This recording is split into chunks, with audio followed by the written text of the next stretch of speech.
Ah, if I die, what will they say? Some fellow died, a fellow who loved life and enjoyed himself. Aman, Aman. Anonymous prison song from around 1900.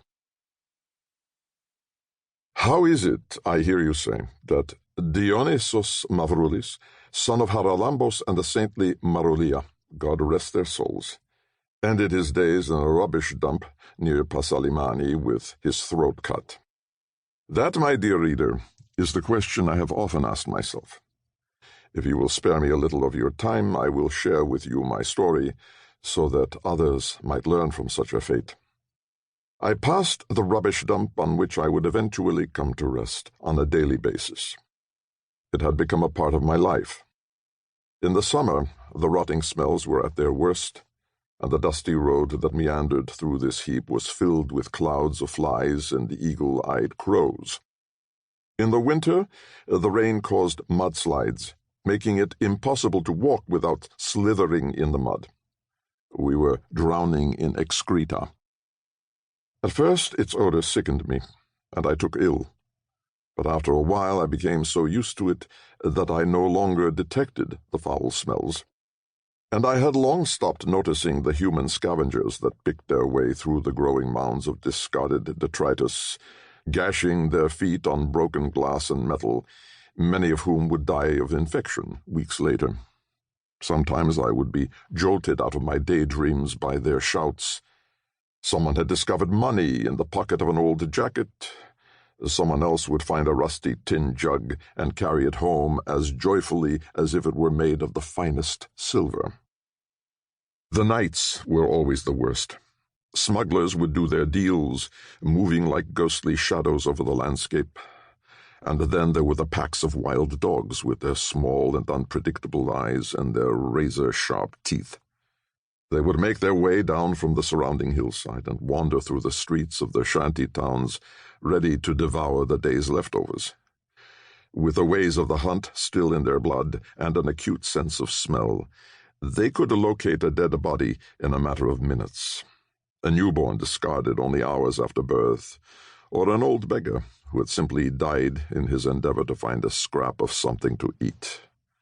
Bodies, I am ashamed to say, that often we humans had seen and chosen to avert our eyes in shame, as if that sort of thing was simply a figment of our imagination.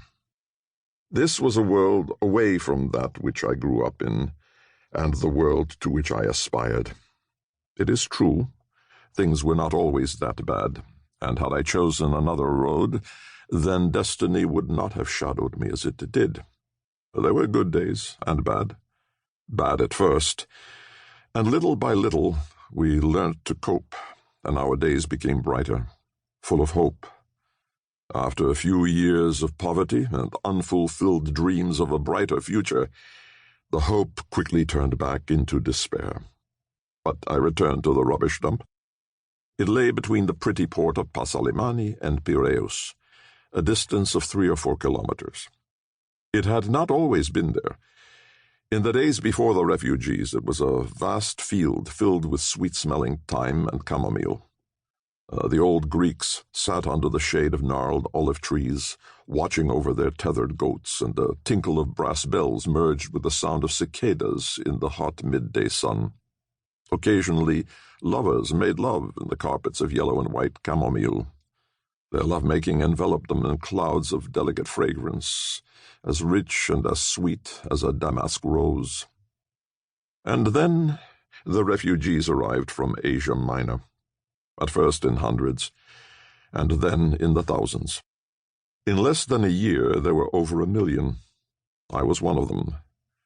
When the Greek army arrived in Smyrna in May 1919, I had just celebrated my 20th birthday and had begun working in the family business, the Smyrna Fig Company, exporting figs to America and Europe. There was nothing like the figs of Smyrna, sweet and luscious. They were in such demand that we employed many. Everywhere there were courtyards of figs drying in the sun, carpets of plump purple fruit bursting with the aroma of sunshine.